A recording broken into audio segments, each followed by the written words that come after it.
Hello, so I'm going to be doing my NG tube video today. So before I even go into the room with my patient, and we're going to review the patient's history to see if they have any types. Have they had nosebleeds? Have they aspirated?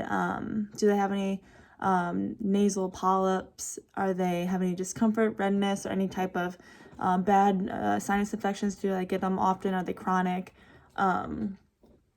To see if they had any surgery with their face, with their sinuses, any type of oral surgery. And then we're also going to check to see if they've ever had like an anticoagulant therapy also.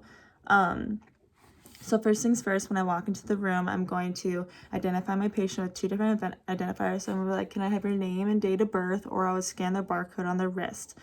I make sure that I review my provider's orders and make sure what I'm doing and have everything in place. And of course, what I'm going to do, I'm going to provide privacy for my patient because you just want your patient to be comfortable and have them feel comfortable during this uncomfortable procedure. I know that was a lot of comfortable words. I'll place my instruments on a clean surface. Place my instruments on a clean surface. And then I will perform hand hygiene. And then as I'm performing hand hygiene, I'm going to assess my patient to see if they have any pain. Are they feeling nauseous at all? Do they have any sort of vomiting? And like that. So then I'll tell my patient if they have any questions, they can let me know throughout the whole procedure. I'll let them know about the rationale of why we're doing an NG tube, whether it has to be for like medication they can't swallow, for decompression, or any sort of thing that we can have for an NG tube. I need to make sure that before inserting the NG tube, I have to test their gag reflex to make sure that they have proper swallowing while doing the tube.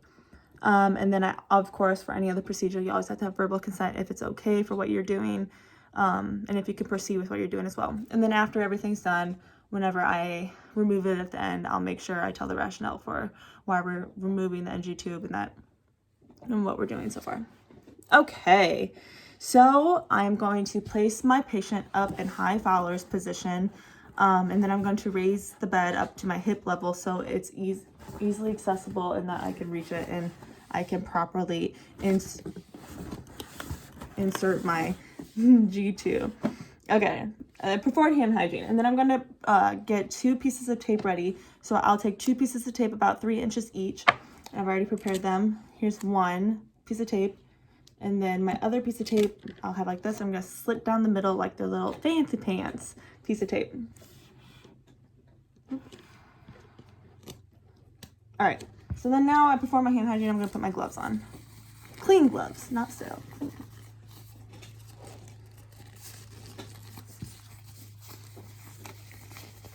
All right, so now I'm going to look at my patient's nose with a pen light. I'm going to look to see if they have any obstruction, if there's any nasal polyps, any redness, irritation of the mucosa in their nose, and if they have any type of defect with their septum. And then it looks like my patient, I'm not supposed to touch them with the pen light, but it looks like my patient's nose seems to be all in good and healthy shape.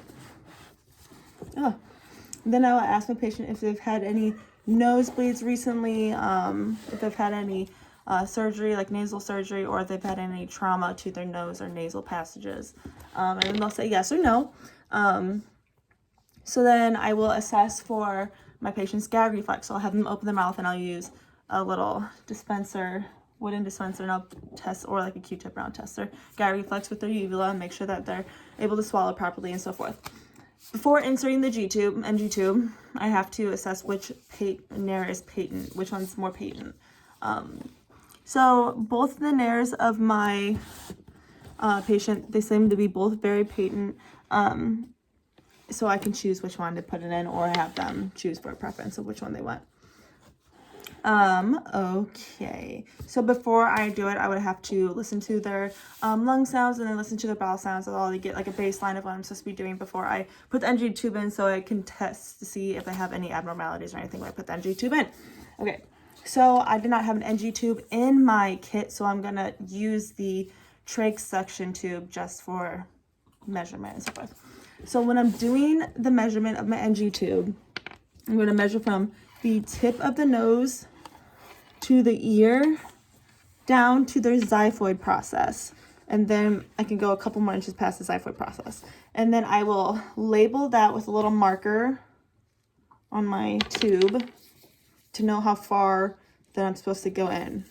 And then with the tube, I'm going to make sure I lubricate it at least 4 inches of lubricant on the tube. So I'll lubricate it with the tube.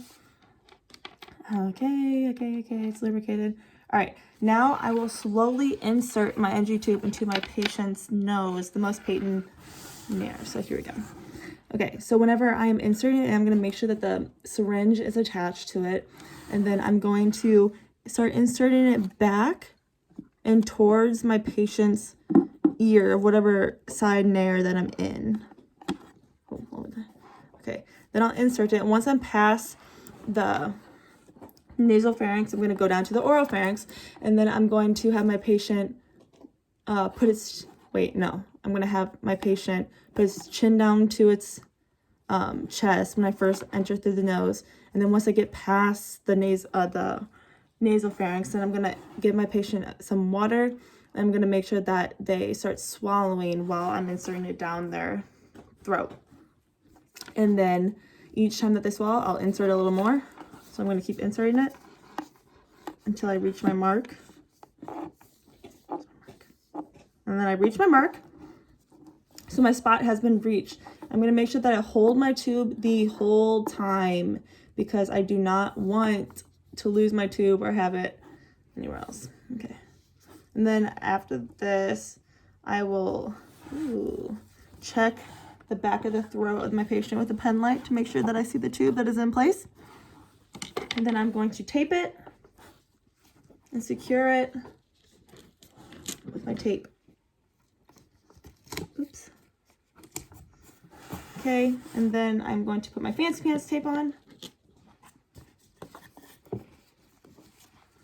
Fancy pants tape onto the nose. My tape is too long for my thing. Secure it with the tube. Ugh. It's hard to do it. Okay, well, it's hard to do it with this tape on my tube.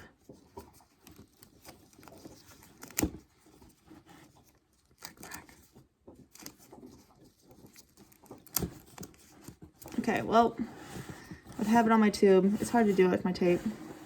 Okay, well, I have my tape set. I anchored my nose. All right, and then after I insert my tube, I'm going to make sure I listen to my lung sounds again after I got my baseline so I know to see if I entered my nasal tube right.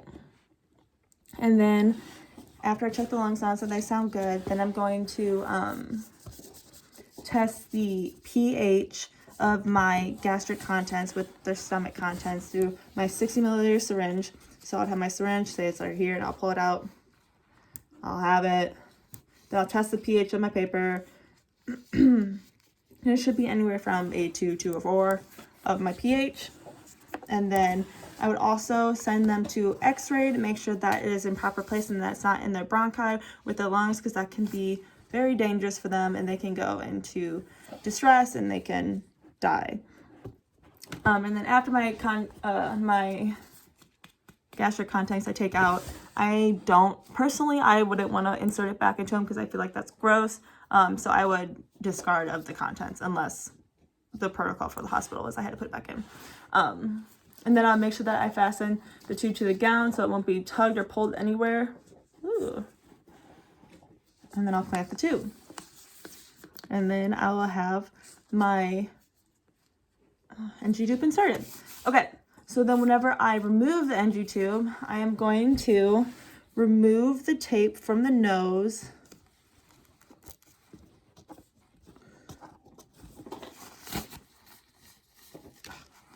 Okay. I would have gloves on, just so you know.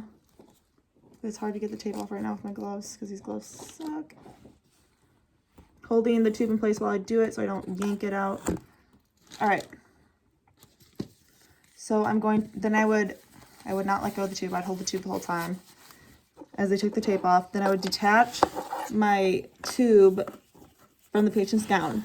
And then I will make sure I tell my patient to hold its breath while I remove the tube to make sure that its glottis, epiglottis, is closed so I can pull it all the way through.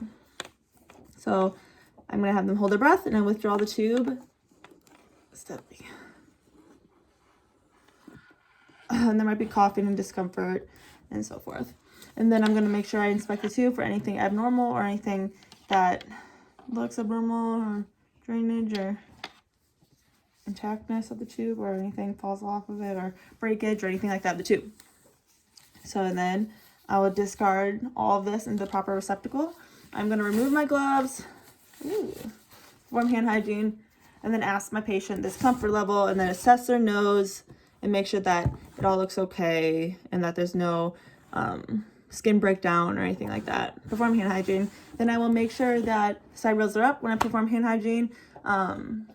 Make sure bed is back in lowest position, the bed is locked, the call light is within reach, and then perform hand hygiene again, and then I ask if they need anything else, and they say yes or no, and then I say thank you for letting me, or thank you for cooperating, and then I'm done.